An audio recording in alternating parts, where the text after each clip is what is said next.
नमस्कार, आप देख रहे हैं क्रांति की आवाज़ और आज हम इस विषय पर चर्चा करेंगे जो पूरे भारत में और ख़ास करके महाराष्ट्र में चर्चा का विषय बना हुआ है, वो है दीक्षा भूमि। और इस विषय पर आज हमसे खास बातचीत करने के लिए, वैसे तो उनको वक्त नहीं मिलता, फिर भी हमने बहुत रिक्वेस्ट की और रिक्वेस्ट करके मतलब हमें 1 महीने के बाद जो तारीख मिली है वो है अमित नरवाड़े सर, जो बुद्धिस्ट इंटरनेशनल नेटवर्क के इंटरनेशनल कोऑर्डिनेटर है, जो पूरे दुनिया से बुद्धिस्ट लोगों से संपर्क करके बुद्धिस्ट विचारधारा को फैलाने का और भारत में बुद्धिस्ट जो धरोहर है उसे बचाने के लिए बहुत सारे लोगों से संपर्क करते। तो बहुत बहुत स्वागत है सर आपका। धन्यवाद। जी धन्यवाद, मुझे आपने इस अपने चैनल पर इंटरव्यू के लिए बुलाया। मैं आपके यूट्यूब चैनल का धन्यवाद अदा करता हूँ। Thank you. जी सर, आज हम उस दीक्षा भूमि की बात करेंगे जिस पे हजारों करोड़ों लोगों का बहुत ही आस्था है और वहाँ से पूरे दुनिया में विचार प्रवाहित होते हैं। तो दीक्षा भूमि के लिए जो लोगों की मंशा है या लोग जैसे बोलते हैं कि उनके अंदर में क्या है, तो दीक्षा भूमि की चर्चा पूरे दुनिया में है। दीक्षा भूमि की चर्चा पूरे दुनिया में है। मजलूमों शोषितों की बदली जिंदगानी में है। इस दीक्षा स्थल को अलग कैसे करे, बाबा साहब के दर्द की कहानी उनके आँखों के पानी में है। मतलब जो दीक्षा भूमि जिससे करोड़ों लोगों की ज़िंदगी बदली, आज हम देखते सर कि वहाँ पे ना उसका रखरखाव है, ना वहाँ पे कोई चीज़ ठीक से हो रही है। पिछले बार 200 करोड़ रुपए उसको मिला था कि उसका सौंदर्यकरण है होगा। तो इस विषय में बुद्धिस्ट इंटरनेशनल नेटवर्क क्या कदम उठाएगा, क्या उसका काम चल रहा है, किस तरह वो दीक्षा भूमि के लिए पहल करा, क्योंकि आप इंटरनेशनल तो काम कर ही रहे हैं, उसके साथ साथ जो यहाँ का ज्वलंत मुद्दा है वो दीक्षा भूमि है, महाबोधि है, उसके भी परिचय हम लोगों ने आपके संगठन के देखे हैं। तो इस बारे में आप मतलब बुद्धिस्ट इंटरनेशनल नेटवर्क की तरफ से क्या आपका मतलब संगठन के तरफ से क्या काम काज शुरू है जी। मैडम, मैं सर्वप्रथम आपके चैनल से आज 17 सितंबर है और आज ही के दिन महाबोधि महाविहार मुक्ति आंदोलन जिस महापुरुष ने चालू किया, शुरुआत किया, प्रारंभ किया, वे बोधिसत्व अनागारिक धर्मपाल जी, इनका जन्मदिन है। और इस मौके पर अनागारिक धर्मपाल जी के क्रांतिकारी कार्य को और उनके विचारों को मैं आपके चैनल के माध्यम से विनम्र अभिवादन करता हूँ। और अनागारिक धर्मपाल जी का विचार, उनका आंदोलन आज भी इतना प्रासंगिक है कि आज 2025 में उन्होंने जो कारवा प्रारंभ किया था, वह कारवा पुनरुज्जीवित हो चुका है। और भारत ही नहीं, पूरे विश्व भर से महाबोधि महाविहार जो ब्राह्मणों के कब्जे में है, वो छुड़ाने का पूरे देश भर से नहीं, विश्व भर से आवाज हो रही है। तो मैं अनागारिक धर्मपाल जी के संदर्भ में एक बात कहकर फिर मैं आगे की बात करूंगा। जी जी बहुत बिल्कुल। महत्वपूर्ण है, क्योंकि मैं अनागारिक धर्मपाल जी के जीवन से जुड़ी हुई एक बात बताना चाहता हूँ। अनागारिक धर्मपाल जी की माता जी वास्तव में श्रीलंका कोलंबो में एक बड़े बुद्धिस्ट घर की लड़की थी। जी और उनका परिवार कोई सामान्य या गरीब परिवार नहीं था। अनागारिक धर्मपाल जी का जो नाम था वो डेविड हेवा वितरणे था। डेविड हेवा वितरणे के पिताजी श्रीलंका कोलंबो के बहुत बड़े व्यापारी थे फर्नीचर के। जब अनागारिक धर्मपाल जी की माता जी प्रेग्नेंट थी, डेविड हेवा वितरणे अपनी माँ के कोख में थे, तब उनकी माँ को पूछा गया था कि आप अपने अपने कोख में जो बच्चा है, वो आने के बाद में उसको क्या बनना चाहोगे। यही सवाल उनके पिताजी को भी पूछा गया था। जी जब उनके पिताजी को यह सवाल पूछा गया कि आपको कोई बेटा होता है तो आप उसे क्या बनना चाहोगे, तो उनके पिताजी ने जवाब दिया कि मैं श्रीलंका का सबसे बड़ा व्यापारी उसको देखना चाहता हूं। जब यही सवाल उनकी माताजी को पूछा गया कि आपके कोख से अगर कोई बच्चा पैदा होता है तो आप उससे क्या बनना देखना चाहते हो, तो उनके माताजी ने बहुत महत्वपूर्ण जवाब दिया और माताजी ने कहा कि मैं अगर मेरे कोख से कोई बच्चा पैदा होता है तो मैं उसको बौद्ध धम्म के इस कारवा को आगे बढ़ाने वाला जी, बहुत बड़ा धम्म का प्रचारक मैं पैदा करनी चाहती हूँ। ये जो ये जो जवाब था, यह जी, जवाब उस माता का ये जवाब ये प्रस्तुत करता है। अगर माता अगर चाहती है कि मेरे कोख से बुद्धिज्म के मूवमेंट को, इस कारवा को बढ़ाने वाले बच्चे पैदा हो, माता अगर चाहती है तो ऐसे बच्चे पैदा हो सकते हैं। तो जी, ये बताना चाह रहा था मैं कि सेवा वितरणे यानी अनागरिक धर्मपाल जी का जो योगदान है वो बहुत बहुत ज्यादा महत्वपूर्ण है। और आज हम जो ये इंटरव्यू कर रहे हैं उनके जन्मदिन के मौके पर कर रहे हैं, तो मुझे लगता है ये सामान्य इंटरव्यू नहीं है, ये महत्वपूर्ण इंटरव्यू आने वाले समय में साबित हो सकता है। जी, दूसरी बात, आपने एक सवाल पूछा कि मैं चूंकि बुद्धिस्ट इंटरनेशनल नेटवर्क का इंटरनेशनल कोऑर्डिनेटर हूँ, और उस मायने आपने ये सवाल पूछा, लेकिन मैं महत्वपूर्ण बात आपको यह बताना चाहता हूँ कि जी, दीक्षा भूमि वर्तमान दीक्षा भूमि के संदर्भ में कुछ वीडियोस देख रहा था, और उस वीडियोस में जब मैंने वहां की हकीकत सुनने की कोशिश की तो जी, मैं चौंक गया कि आज केवल मात्र धम्मचक्र प्रवर्तन दिन को 13 से 14 दिन बाकी है। जी, 2 अक्टूबर को दीक्षा भूमि पर धम्मचक्र प्रवर्तन दिन, जिस दिन डॉक्टर बाबा साहब अम्बेडकर ने 1956 में बौद्ध धम्म का स्वीकार किया और अपने लाखों करोड़ों अनुयायियों को बौद्ध धम्म की दीक्षा दी, ऐसा ये जो स्थल है, इस दिन केवल भारत भर से नहीं, विदेशों से भी लोग बाबा साहब अम्बेडकर को अभिवादन करने नागपुर में आते हैं। जी, और जी, वो जो ये जो दिन है अभी, ये केवल 13-14 दिन बाकी है। 13-14 दिन के इस अवसर में अगर वहां पे लाखों करोड़ों लोग जो आने वाले हैं, इन लोगों की अवस्था या सुविधा क्या है, इसके अगर हम लोग जांच करें तो ऐसा दिखाई देता है कि दीक्षा भूमि की अवस्था अत्यंत खराब है। इतनी जी, अभी इतनी तक हालत। वहाँ पे घास नहीं निकाली गई, लोग आए, घास निकाली गई, फिर देखते कि कोई पेंटिंग नहीं हुई, वो जो बैरियर है, वो बैरियर जंग लगे हुए हैं। जी और जी वो समिति के जो लोग हैं, वो बोल रहे हैं कि कलेक्टर से और पुलिस प्रशासन से बात होगी, 8 दिन में सब कुछ हो जाएगा। और मतलब पहली बात ये है कि ऐसा क्यों हो रहा है? ये सवाल उभर के मैं आता है। जी, मैं आपको एक बात बताना चाहता हूँ। मैं 20 साल से प्रोजेक्ट मैनेजमेंट के मेरा क्या बोल सकते हैं, मेरी एक्सपर्टी है प्रोजेक्ट मैनेजमेंट में। जी, लाखों लोग जब एक जगह पे आते हैं तो 8 दिन में कोई काम हो नहीं सकता। अगर जिस वीडियो को मैं देख रहा था, आपने भी यहाँ पर जिक्र किया कि इतना पानी भरा हुआ है, इतना घास बढ़ चुका है। एक वीडियो में तो बताया गया कि वहां पे सांप भी निकल रहे हैं। जी, तो ये जो अगर ये अवस्था है तो 8 दिन में इतने बड़े एरिया की अगर साफ सफाई भी करनी है तो उसमें 8 दिन चले जाएंगे। दूसरी इंपॉर्टेंट बात यह है कि केवल सफाई तक का मामला नहीं है, हजारों लोग जो आते हैं उनकी रहने की, उनके टॉयलेट व्यवस्था कुछ भी वहां पर नहीं है। ये सारी जो बातें हैं, ये क्या इंडिकेट कर रही है? क्या जी, दीक्षा भूमि हमारे लिए प्रेरणा स्रोत है? ये कोई केवल लोग इकट्ठा करने का मामला नहीं है। साल भर में लोग इकट्ठा यहाँ पर आते हैं। बाबा साहब अम्बेडकर ने जिस पवित्र धरती पर हमें बुद्ध का रास्ता दिया है, रास्ता दिखाया, वह धरती हमारे लिए एक पवित्र स्थान है, एक पूजनीय स्थान है, एक प्रेरणा स्रोत है, इसलिए लोग वहां आते हैं।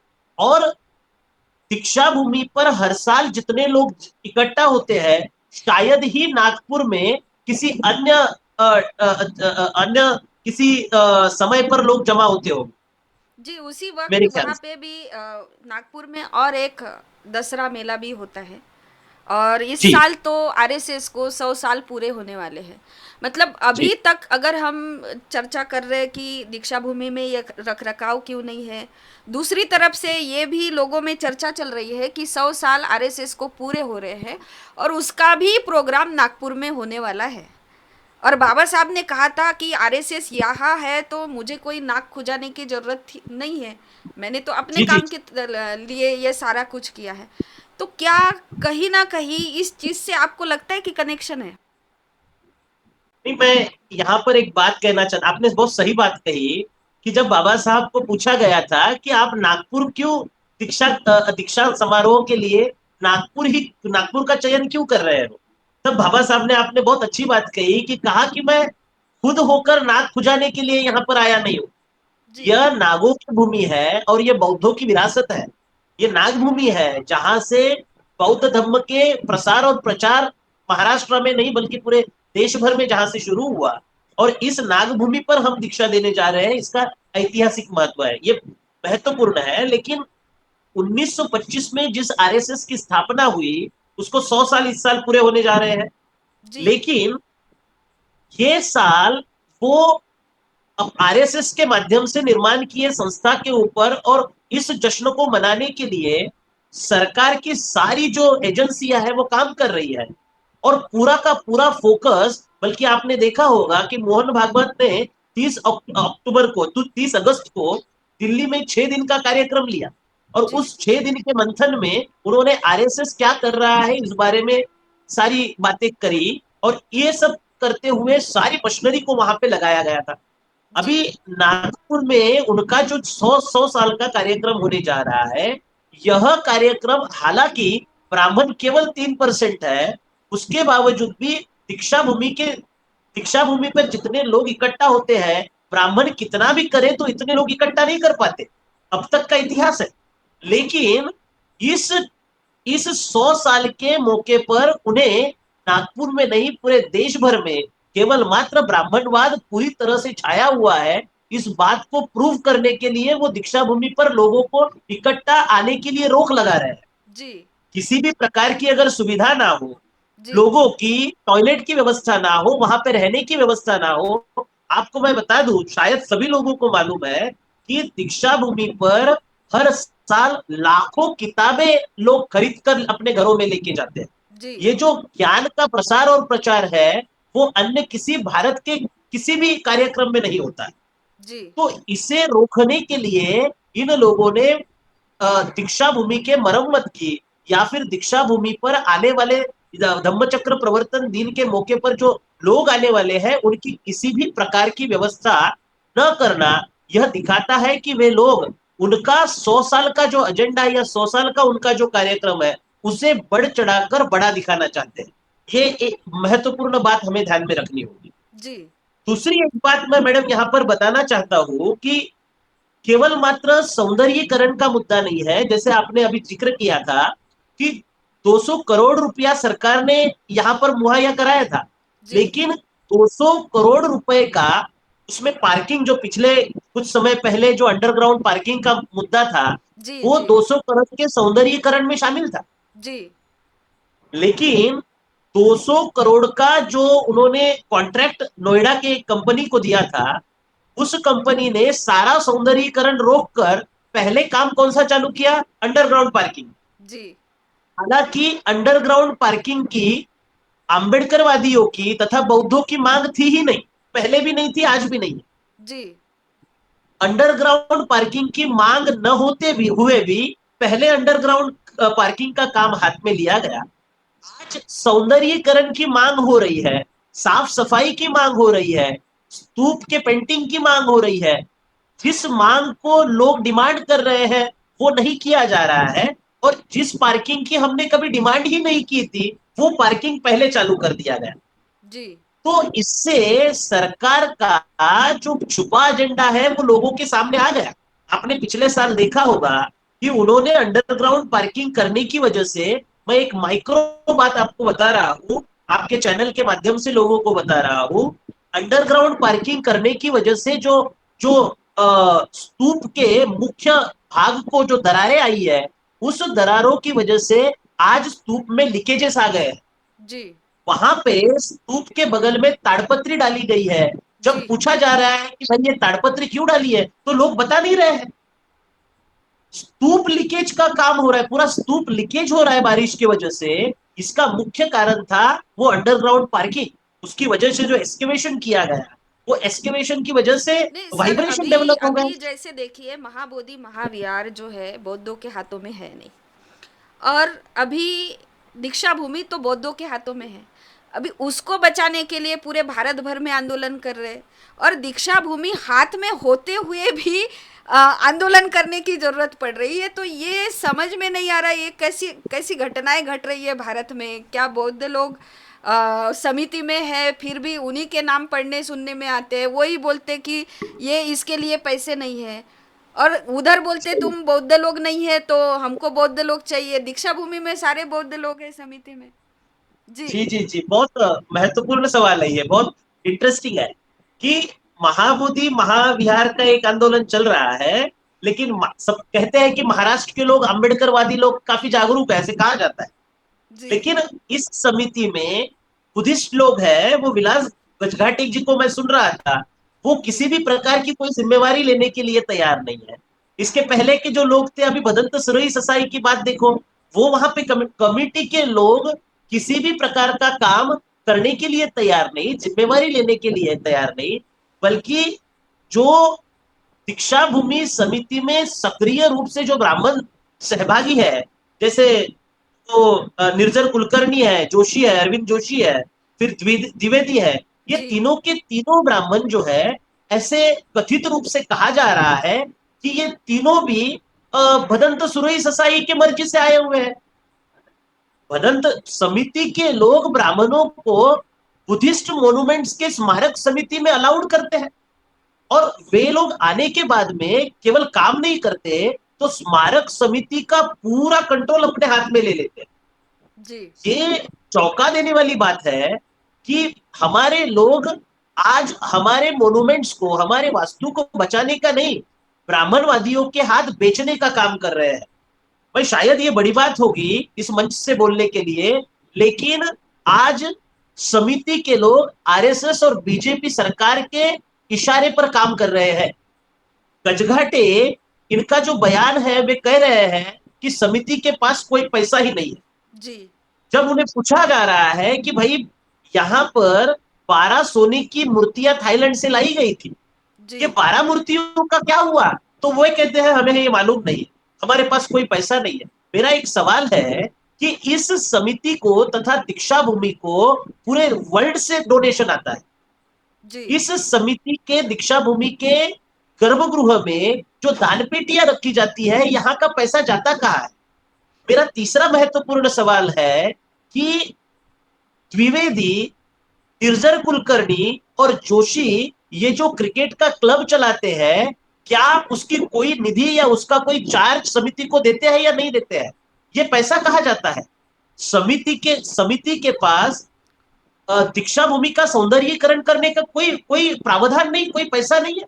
तो जो लोग दीक्षा भूमि को ब्राह्मणवादियों के हाथों में बेच रहे हैं, उस समिति के लोगों को बर्खास्त करना, ये प्रायोरिटी होना। देखो, इंसान हमारा है, आदमी हमारा है, लेकिन वो अगर ब्राह्मणों के लिए काम करता है तो वो हमारा आदमी नहीं है। सर मतलब आप जो बोल रहे हैं कि वहाँ पे आप बुद्धिस्ट लोग जो है वो बुद्धिस्ट होने के बावजूद भी हमारे नहीं हैं।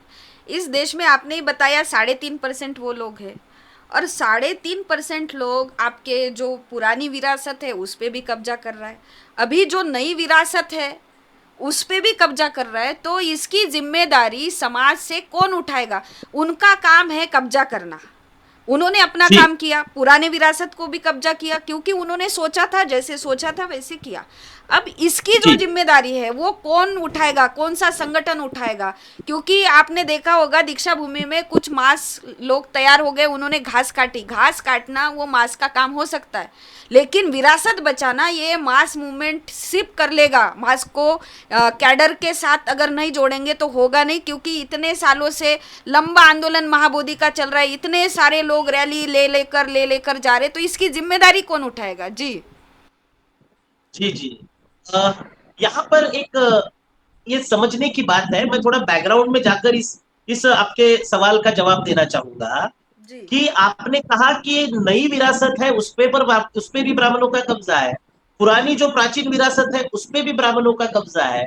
इसके पीछे का क्या कारण है, ये बाबा साहब ने ढूंढा। जी। ब्राह्मणों का कब्जा नई विरासत में अभी आता है, और पुराने हमारे प्राचीन विरासतों पर भी ब्राह्मण का जो कब्जा है, बाबा साहब अम्बेडकर इसका सही हल ढूंढ रहे हैं।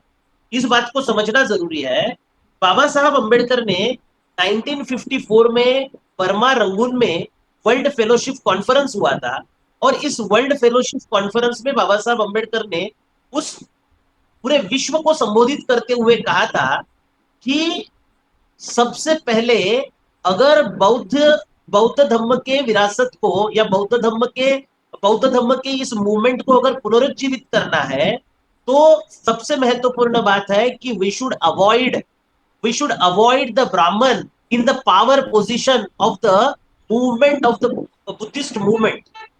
जी। ब्राह्मणों को पावर पोजीशन में हमने नहीं लेना चाहिए। अगर ऐसा हम करते हैं, बाबा साहब आगे वर्ल्ड फेलोशिप कॉन्फ्रेंस में पूरे विश्व को ये बता रहे हैं कि अगर हमने पावर पोजीशन में अगर ब्राह्मणों को लिया तो क्या होगा, they will mislead the movement and misguide the movement. जी। मूवमेंट को वो मिसलीड कर सकते हैं, दिशाहीन कर सकते हैं, विफल कर सकते हैं। क्यों कर सकते हैं उसका कारण भी बताया। बाबा साहब कहते हैं कि ब्राह्मणवाद बुद्धिज्म का पुराना शत्रु है। जी। He is the decided and ancient enemy. वो एनिमी क्यों है? क्योंकि बौद्ध धर्म समता के आधार पर है और ब्राह्मणवाद विषमता के आधार पर खड़ा है। जी। आगे बाबा साहब कहते हैं कि अगर हम कितना भी चाहे, तो अगर ब्राह्मणवाद और ब्राह्मण कितने भी पक्ष बदल ले, कोई भी कलर के कपड़े पहन ले, कोई भी पार्टी ज्वाइन करे, वे ब्राह्मण ही होते हैं। उनका जो मूल स्वभाव विषमता का होता है वो समाप्त नहीं होता। अभी बाबा साहब के इस भाषण से या संबोधन से हमें क्या सीख लेनी चाहिए कि हमें अपने मूवमेंट को ब्राह्मणों से बचाना चाहिए। लोग लोग ये कहते हैं कि आज वो समय नहीं रहा, लेकिन मैं इंटरनेशनल लेवल पर काम कर रहा हूं। जी। आज इंटरनेशनल लेवल पर आम्बेडकराइड बुद्धिस्ट लोग, मतलब पढ़े लिखे लोग, बुद्धिज्म के मूवमेंट को चलाने लायक होने के बावजूद भी इंटरनेशनल लेवल पर भारतीय बौद्ध लोगों का प्रतिनिधित्व ब्राह्मण लोग कर रहे हैं। जी।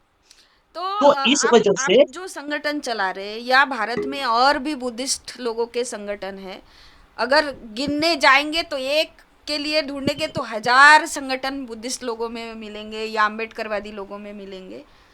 फिर जब आप संगठन भी चला रहे, इतने सारे संगठन चला रहे, फिर ये नौबत क्यों आ रही? सवाल सवाल इस पे नहीं आ नहीं जाता है आप कि ये नौबत, जैसे नहीं नहीं आपने बोला बिल्कुल कि बिल्कुल ब्राह्मण जो है उसको नहीं लेना चाहिए, तो कोई भी, जितने भी संगठन दिख रहे, बहुत सारे संगठन में अध्यक्ष नहीं होंगे। बिल्कुल बिल्कुल आपकी बात बिल्कुल सही है। देखो, एक दो चीजें हैं, मैंने पहले भी कहा कि डायरेक्ट इनडायरेक्ट हमारे लोगों को संचलित करने का काम ब्राह्मणवादी पार्टियां और ब्राह्मण लोग कर रहे हैं। जैसे यहाँ पे दीक्षा भूमि पर हमने देखा कि इनडायरेक्ट तरीके से नहीं बल्कि डायरेक्ट तरीके से ब्राह्मण समिति में भी शामिल है। समिति के लोगों को डायरेक्ट दिशा निर्देशन करने का, उनके ही दिशा और निर्देशन में ये काम हो रहा है। आज दीक्षा भूमि पे किसी प्रकार की रख रखावट नहीं होना, सौंदर्यीकरण का मामला न होना, 13 दिन बचे हैं, कोई पेंटिंग नहीं है, कई जगहों पर स्ट्रक्चर गिर चुका है, ये तो सारी ऐसा कह बातें सकते हैं अगर सर, है। मैं आपको रोक रही हूँ, ऐसा कह सकते हैं जो बुद्धिस्ट लोग हैं, बुद्धिस्ट धर्म के वाहक न होकर ब्राह्मण धर्म के वाहक बन गए। नहीं, ऐसे कहा जा सकता है कि वे, मतलब मैं थोड़ा ये ज्यादा होगा, लेकिन अगर हम नहीं, बाबा सच भी साहब तो के, बोलना चाहिए। जी।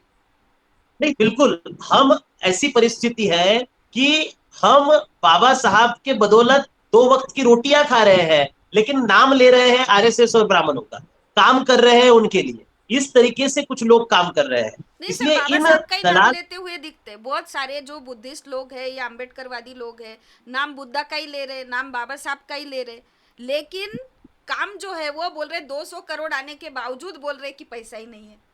पैसा ही नहीं है। तो फिर काम सही बात किसका है, कर रहे? 200 मतलब करोड़ काम आया। बाबा साहब के नाम पे समिति दीक्षा भूमि तो बौद्धों के ही मैं मतलब आपको यहाँ पर ये जी। डिस्कनेक्ट कर रहा हूँ, रोक रहा हूँ। जी। 200 करोड़ रुपया अगर उन्होंने दिया, पार्किंग का काम रोकना चाहिए, चलो लोगों का विरोध है, पार्किंग के लिए रोका, लेकिन बाकी 200 करोड़ रुपए में सौंदर्यीकरण का काम तो जारी रखना चाहिए था। पार्किंग प्रायोरिटी क्यों है, ये मेरा मतलब सर वो बहुत सवाल है। वर्ल्ड की विरासत है, वो वर्ल्ड की विरासत है, और उसका काम नगर परिषद का भी नहीं होता। वो डायरेक्ट बिल्कुल सीधा महाराष्ट्र गवर्नमेंट का काम होता है। और फिर आपने देखा होगा पूरे भारत में ऐसा, आपने जितने भी मंदिर, जो बड़े बड़े मंदिर है, वहाँ का पूरा सिस्टम अगर कोई हैंडल करता है तो वो महाराष्ट्र का प्रशासन करता है, और वो गृह मंत्री के पास होता है। और इस महाराष्ट्र का गृह मंत्री फडणवीस है। तो इस पे कोई जी भी चर्चा नहीं हो रही, पूरे वो घास पे चर्चा हो रही है। उसको खत्म करना चाहते, पुरानी खत्म की, अभी जो नई विरासत बाबा साहब ने हम लोगों को दी उसको भी खत्म, इस पे कोई चर्चा नहीं हो रही। अपना नाम नहीं, ये बहुत चमकाना, या फिर अपने पूरे संगठन के लोग अपने अपने महत्वाकांक्षी होना, खुद का चेहरा चमकाना। क्या हम लोग जो यहाँ के बाबा साहब की बहुत आस लगा के आपके तरफ देख रहे हैं, वो बात की मतलब वो बात पे कोई चर्चा नहीं हो रही जी। जी जी नहीं, आप एकदम सही बात कह रहे हो कि ये सारा का सारा मामला और समिति के लोग केवल मात्र आरएसएस के और देवेंद्र फडणवीस के दिशा और निर्देशन में काम हो रहा है। वे केवल, जब घोषणा हुई थी 2023 में, तो बड़ा प्रोग्राम लेकर देवेंद्र फडणवीस ने वहां पर प्रोग्राम लिया और ये प्रतीकों का राजकारण करते हैं। बाबा साहब शिवाजी महाराज के सामने नतमस्तक होते हैं। हमारे लोगों को लगता है कि ये हमारे लोग हैं, बल्कि देवेंद्र फडणवीस और उसकी सरकार दीक्षा भूमि को खत्म होते हुए देखना चाहती है। जी 100 साल जब आरएसएस को पूरे होने जा रहे हैं, उसके मुकाबले का कोई भी वास्तु नागपुर में ना हो, किसी भी प्रकार की गर्दी उस दिन बौद्धों की ना हो, यह पूरी प्लानिंग की जा रही है। और एक मुद्दा मैं जानबूझकर आपको बताना चाहता हूं। हमने बुद्धिस्ट इंटरनेशनल नेटवर्क और भारत मुक्ति मोर्चा के माध्यम से हमने 4-5 लोगों का आरएसएस के हेडक्वार्टर को घेराव करने का मोर्चा निकाला था। उस समय से आरएसएस और मोहन भागवत पूरी तरह से डर चुके थे। उनको ऐसे हुआ था कि हेडक्वार्टर छोड़कर भागना पड़ा। जी हेडक्वार्टर में वो थे नहीं उस समय पे। मान्यवर वामन मेश्राम साहब के नेतृत्व में हमने लाखों लोगों का मोर्चा निकाला। उस समय से आरएसएस के लोग डरे हुए थे कि ये लोग किसी भी समय पे हमें हावी हो सकते हैं हमारे ऊपर। तो ये कोई सामान्य बात नहीं है। मेरा तो ऐसा आकलन है, ये राइवरी है, वो बदला लेना चाहते हैं हमसे। जी, मैं वे ये एक बात कहना ही चाहती थी जो आपने कही। जी वे हमारे से बदला लेना चाहते हैं कि आपने हमारे हेडक्वार्टर पर लाखों लोगों का मोर्चा लाया। आज हमारी सरकार है, हमारा मुख्यमंत्री है, देवेंद्र फडणवीस मुख्यमंत्री है, और ब्राह्मण मुख्यमंत्री होने के बाद हम आपकी दीक्षा भूमि पर कोई इंतजाम नहीं करेंगे। 13 दिन बल्कि बाकी है। इन 13 दिनों में किसी भी प्रकार की सुविधा न होना, यह केवल मात्र इसका इंडिकेशन है कि वे लोग हमारे से वैचारिक कोई कंपटीशन नहीं करना चाहते, बल्कि वे विरोध करना चाहते हैं। जो बाबा साहब ने कहा था कि ब्राह्मणवाद तथा ब्राह्मण ये बुद्धिज्म के प्राचीन दुश्मन है, इस बात को आज भी वे लोग प्रूव कर रहे हैं।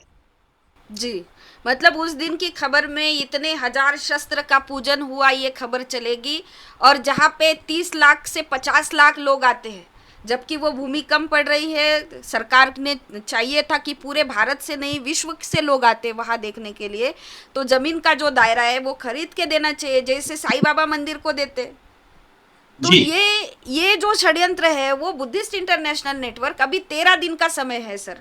अब बाकी लोग करते नहीं करते वो उनका मसला है, लेकिन आप हमेशा इस बात को लेकर आंदोलन करते हुए नजर आते हैं। अभी आपका आज ही के दिन पूरे भारत में आंदोलन हुआ इसको लेकर, महाबोधि और दीक्षा भूमि को लेकर। तो अभी 13 दिन में बुद्धिस्ट इंटरनेशनल नेटवर्क कैसे लोगों को, पूरे दुनिया के लोगों को आह्वान करेगा कि चाहे बारिश हो, तूफान हो, यहाँ पे अगर 30 से 35 लाख लोग आते थे तो अभी 1 करोड़ से भी ज्यादा हो जी। मैडम, मैं एक महत्वपूर्ण बात इस मौके पर कहना चाहता हूं कि 1954 को मुंबई नरे पार्क महाराष्ट्र में एक बहुत बड़ी सभा हुई थी। और उस सभा में बाबा साहब अम्बेडकर ने कहा था कि मैं अब बौद्ध धर्म का उपासक बन चुका हूं। जी अभी मैं केवल बोलूंगा नहीं, मैं करके दिखाऊंगा। और अपने जीवन के अंतिम समय तक मैं बौद्ध धर्म का प्रसार और प्रचार करूंगा। इस बात को ध्यान में रखकर लक्ष्मी शास्त्री जोशी ने उस समय पे कहा था कि इस ब्राह्मण ने कहा था कि बाबा साहब अंबेडकर का अवतार कार्य अब खत्म हो चुका है। जी इस इस चीज को जोशी को उत्तर देते हुए बाबा साहब अंबेडकर ने कहा कि मैं ब्राह्मणवाद को जमीन में जब तक गाड़ूंगा नहीं, तब तक मेरा अवतार कार्य पूरा होने वाला नहीं है। जी 1956 में बाबा साहब ने, मैं आपकी इस बातों को एक महत्वपूर्ण तरीके से बताना चाह रहा हूं जी जी कि 1956 में बाबा साहब ने कहा था अपने, आपकी इस दीक्षा भूमि पर जब इंटरव्यू हुआ बाबा साहब का 14 अक्टूबर को, तो उस समय पे पत्रकार ने बाबा साहब को पूछा कि बाबा साहब, इस कारवा को आप कैसे आगे बढ़ाना चाहते हो? तो जवाब देते हुए बाबा साहब ने कहा कि मैं एक बात आपको बताना चाहता हूं कि अब बुद्धिज्म की जो ये लहर भारत में आई है, वो अभी वापस नहीं जाएगी। जी मैं बहुत दिनों से मैडम ये सोच रहा था कि बाबा साहब ने ऐसा क्यों कहा होगा, ये लहर क्यों नहीं वापस जाएगी? तो ये लहर क्यों नहीं जाएगी, उसका मुख्य कारण बाबा साहब ने पहले रणनीति बनाई और फिर काम चालू किया। बाबा साहब कहते हैं कि सबसे पहले अगर किसी कार्य को, अगर किसी व्यवस्था को आप दीर्घकाल बनाए रखना चाहते हो, तो हमारे विचारधारा का इंस्टीट्यूशनलाइजेशन होना चाहिए, जी संस्थात्मक और रचनात्मक उभारनी होनी चाहिए। जब तक हम कोई रचनात्मक कार्य नहीं करते, हमारी व्यवस्था, हमारी विरासत ऐसे ही उद्ध्वस्त होते रहेगी। अगर हमें सही मायने में हमारे विरासत को बचाना है, तो हमें रचनात्मक कार्य को हाथ में लेना होगा। इसलिए बाबा साहब यह कहने में, ये कह रहे थे कि मैं अब, ये लहर भारत से नहीं जाएगी, क्योंकि मैंने शैक्षणिक संस्थाओं का निर्माण किया है, मैंने स्वास्थ्य संस्थाओं का निर्माण किया है, मैंने राजनीतिक पक्ष का निर्माण किया है, और सारे फ्रंट पर मैंने रचनात्मक कार्य खड़े किए हैं। जी इस बदौलत बाबा साहब, आज उस संस्थाओं की क्या हालत है उसके ऊपर हम आज नहीं बात करेंगे, लेकिन ये काम होना बेहद जरूरी है। और इस काम को आगे बढ़ाने के लिए हम बुद्धिस्ट इंटरनेशनल नेटवर्क आने वाले समय में काम करने वाले हैं। ये बहुत बड़ा इंपॉर्टेंट, क्योंकि विरासत बचाना केवल केवल महाबोधि बचाना नहीं है, या फिर केवल दीक्षा भूमि नहीं, ये पूरे देश को बचाना, देश के संविधान को बचाना, ये सारी बातें विरासत में। जी हम केवल एक वास्तु का आंदोलन चलाकर हमारा समस्याओं का समाधान नहीं होने वाला। नहीं, मुझे दूसरी ऐसे बात मैं, लगा था कि और एक कोई मोमेंट आप जैसे महाबोधि का लिया, फिर नरवाड़े सर का चेहरा चमकेगा, फिर नरवाड़े सर का अगर चेहरा चमक गया, फिर नरवाड़े सर बोलेंगे कि अभी हम यानी ये जो है हम नेता बन गए, तो ये मूवमेंट कैसे चलेगी सर? ऐसे फ्रैक्शन आपके अंदर भी देखने को मिलते हैं हम लोगों को। नहीं नहीं नहीं, आपकी बात बिल्कुल सही है। फ्रैक्शन दो वजह से है मैडम। जी हमारे लोग अति महत्वाकांक्षी है नेता बनने के लिए। नेता बनना, नेतृत्व करना और अध्यक्ष बनना, ये तीनों बातें अलग अलग है। जी बाबा साहब अंबेडकर अपने समय में जो शेड्यूल कास्ट फेडरेशन चला रहे थे, उस शेड्यूल कास्ट फेडरेशन के शुरुआत के समय में बाबा साहब अध्यक्ष नहीं थे। जी बाबा साहब अध्यक्ष नहीं थे, एन शिवराज अध्यक्ष थे। उसके बावजूद भी शेड्यूल कास्ट फेडरेशन का नेतृत्व बाबा साहब कर रहे हैं। जी बाबा साहब अंबेडकर ने जो पहली संस्था बनाई, बहिष्कृत हितकारिणी सभा, इस बहिष्कृत हितकारिणी के सभा में बाबा साहब अध्यक्ष नहीं थे। आप अगर देखो इतिहास में जाकर, सेटलवाड़ करके जो थे वो अध्यक्ष थे, जी बाबा साहब अध्यक्ष नहीं थे। उसके बावजूद भी बहिष्कृत हितकारिणी सभा का नेतृत्व कौन कर रहा था? बाबा साहब कर रहे थे। जी नेता होना अलग, नेतृत्व करना अलग है, और अध्यक्ष होना अलग है।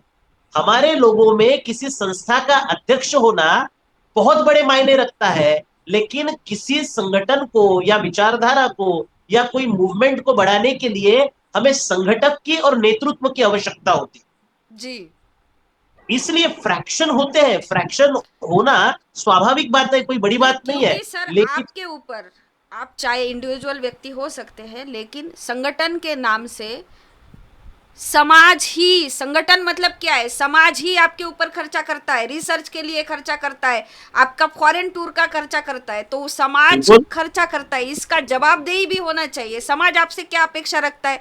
ये जो सारी समस्या है, ये समस्या क्यों उद्भव या निर्माण होती? क्योंकि हम लोग कमजोर होते। अगर कमजोर नहीं होते तो फडणवीस की हिम्मत नहीं थी। जी नहीं, बिल्कुल सही है आपकी बात, क्योंकि समाज के हम आंसरेबल है समाज को हम लोग। और दूसरी महत्वपूर्ण बात है कि बाबा साहब ने एक महत्वपूर्ण, आप विद्वान हो सकते हैं, आप बहुत बड़े वक्ता हो सकते हैं, लेकिन आपकी, अगर आप कम पढ़े लिखे हो, आप में विद्वत्ता कम है तो चल सकती है, लेकिन बाबा साहब कहते हैं कि मुझे निष्ठावान लोगों की जरूरत है, इस जी मूवमेंट को निष्ठा से आगे बढ़ाने वाले लोगों की जरूरत है। आज समाज में विद्वानों की कमी नहीं है, सबसे बड़ी कमी अगर समाज में है तो संगठक की कमी है। हमें संगठक चाहिए। समाज में जो बिखराव है उसको समेटने के लिए समाज को इकट्ठा लाने वाले संगठक की जरूरत है, और ये संगठक बनना ही सबसे बड़ा काम है। हम लोग जी संगठन बनाने के पीछे लगे हुए हैं ताकि इस कारवा को आगे बढ़ाया जा सके। नहीं, हम अपने प्रोग्राम के माध्यम से सभी से अनुरोध करते, समाज के साथ खिलवाड़ मत करिए, समाज की भावनाओं के साथ खिलवाड़ मत करिए, क्योंकि समाज आपको अपेक्षा से देख रहा है। उनके साथ जो हालात हो रहे, ये दीक्षा भूमि के हालात नहीं है, ये तुम्हारे बच्चों की हालात है, ये तुम्हारी महिलाओं की हालात है जो आने वाले समय में ऐसी दिखेगी। क्योंकि पूरे देश से जो खबरें आ रही है, आपके बेरोजगार बच्चे की जो खबरें आ रही है ना, वो ये हालात, विरासत विरासत नहीं होती, वो तुम्हारे यानी वर्तमान जीवन की परिस्थिति होती है। और ये अगर ऐसा होगा तो इसीलिए बुद्धिस्ट इंटरनेशनल नेटवर्क या अन्य कोई बुद्धिस्ट संगठन है तो क्रांति की आवाज़ आपसे अनुरोध करता है कि प्लीज़ समाज के भावनाओं से मत खेलिए। समाज इंतजार कर रहा है कि आप उनको न्याय दिलाएंगे। तो क्या बुद्धिस्ट इंटरनेशनल नेटवर्क के द्वारा अभी इस बात का ख्याल रखा जाएगा कि समाज का कोई भी, यानी जो समाज आपको प्रोवाइड कर रहा है उसका नुकसान नहीं होगा? जी नहीं नहीं, बिल्कुल। हम आपके चैनल के माध्यम से यहाँ पर आपको आश्वसित करना चाहते हैं कि हम आने वाले समय में बाबा साहब अंबेडकर ने जो हमें रास्ता दिखाया है उस रास्ते पर चलकर बहुजन हिताय बहुजन सुखाय की व्यवस्था प्रस्थापित करने का काम करेंगे। हम समाज में नैतिक नीतिमत्ता का प्रस्थापन करना चाहते हैं, हम कार्यकर्ताओं में नीतिमत्ता प्रस्थापित करना चाहते हैं। हम बुद्धिज्म का काम करने वाले लोग हैं। हम बुद्धिज्म केवल बोलने के लिए नहीं, वो पहले आचरण में लाने के लिए लोगों को अपील कर रहे हैं। अपने आप में हम लोग शील शील प्रस्थापित करने का काम कर रहे हैं। ये सारी बातों को लेकर हम संगठन आगे बढ़ा रहे हैं। मैं आपके चैनल के माध्यम से ये बात आपको बताना चाहता हूं कि आने वाले समय में हम समाज के हर एक तबके को इकट्ठा करके बाबा साहब अम्बेडकर के इस कारवा को अपने मकाम तक पहुंचाने का पूरा पूरा प्रयास करेंगे। जी जी। आपने कहा कि पूरे लोगों को, मतलब यहाँ पे एससी एसटी ओबीसी लोगों का समर्थन बुद्धिस्ट इंटरनेशनल नेटवर्क के लोगों को है? जी जी जी। आप बुद्धिस्ट इंटरनेशनल नेटवर्क जिस मदर ऑर्गेनाइजेशन के माध्यम से बनाया गया, वह बामसेफ संगठन वास्तव में पूरे देश भर में एससी एसटी ओबीसीओ का संगठन है। और जैसे जैसे इस जोड़ने की कारवा की जो श्रृंखला है वो बढ़ते जा रही है, उससे बड़े पैमाने पर एससी एसटी ओबीसीओ का भी बुद्धिस्ट इंटरनेशनल नेटवर्क में बहुत बड़ा सहयोग बढ़ रहा है। बहुत महाराष्ट्र में अनेक शेड्यूल ट्राइब मराठा कुणबी लोग हमें समर्थन दे रहे हैं जी। मैंने आपका बड़े एक पैमाने वीडियो पर। देखा था, शेयर हुआ था कि आपको तुकाराम महाराज का स्टैचू वगैरह गिफ्ट देते हुए भी लोग आपको गिफ्ट दे जी रहे थे। जी, मतलब जो ऐसा सोचते हैं कि ये कास्ट नहीं जुड़ती, वो कास्ट नहीं जुड़ती, सिर्फ स्पेसिफिक यही कास्ट ट्रांसफर हुई है, ऐसा नहीं है। पूरे भारत में नहीं, मैं बुद्धिज्म। एक जी यहाँ पर बहुत इंपॉर्टेंट बात आपने कही कि हमने तेहू रोड पुणे में बहुत बड़ा दो दिन का प्रशिक्षण शिविर लिया, और उस प्रशिक्षण शिविर में बड़े पैमाने पर वारकरी संप्रदाय के हमारे साथी आए हुए थे, नौजवान आए हुए थे। और वहां के वारकरी लोगों ने वो प्रशिक्षण शिविर 2 दिन का केवल सुना नहीं, बल्कि बड़े पैमाने पर आर्थिक सहयोग भी किया। और वे लोग स्टेज पर आकर कह रहे हैं कि हम जो वारकरी संप्रदाय का जो कारवा चला रहे हैं, हम बुद्ध का ही काम कर रहे हैं। जी और आने वाले समय में हम बुद्धिस्ट इंटरनेशनल नेटवर्क के नेतृत्व में ये काम बढ़ाएंगे, ऐसा आशावाद लोगों में अभी निर्माण हो रहा है। जी जी। इसका मतलब है, क्योंकि यहाँ पे बहुत समय कम होता है और इतने ही कम समय में हम लोग ये एपिसोड करते हैं। तो हम दीक्षा भूमि से स्टार्ट हुआ था, थोड़ा सा नर्वसनेस आया था, लेकिन जब लास्ट में अंतिम बात हुई तो ये भी बात निकल के आई कि एससी एसटी ओबीसी का, खास करके वारकरी का भी समर्थन मिल रहा है। 3.5% का समर्थन बाबा साहब ने हासिल करने के लिए बोला ही नहीं है, तो इसका मतलब वो ना समर्थन नहीं, विरोध कर रहा है और बदला भी ले रहा है। तो बुद्धिस्ट इंटरनेशनल नेटवर्क आने वाले समय में जब धम्मचक्र प्रवर्तन दिन या अनुवर्तन दिन या दीक्षा दिन, उस समय बुद्धिस्ट इंटरनेशनल नेटवर्क का स्टैंड दीक्षा भूमि पर देखने लायक होगा, देखने को मिलेगा। अगर नहीं मिलेगा तो हम लोग चैनल वाले आप लोगों को छोड़ेंगे नहीं, चाहे अभी वो कोई भी संगठन हो।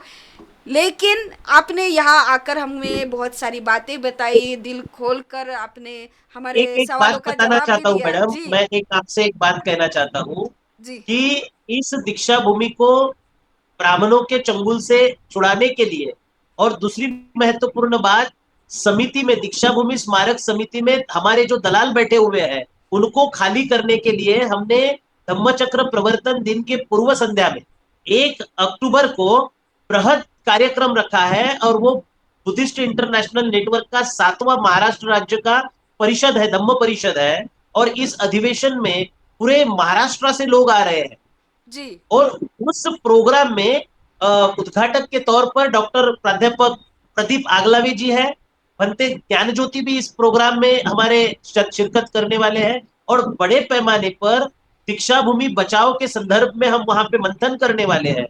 आने वाले समय में महाबोधि महाविहार को बचाने का भी बहुत बड़ा ऐलान उस कार्यक्रम में होने वाला है।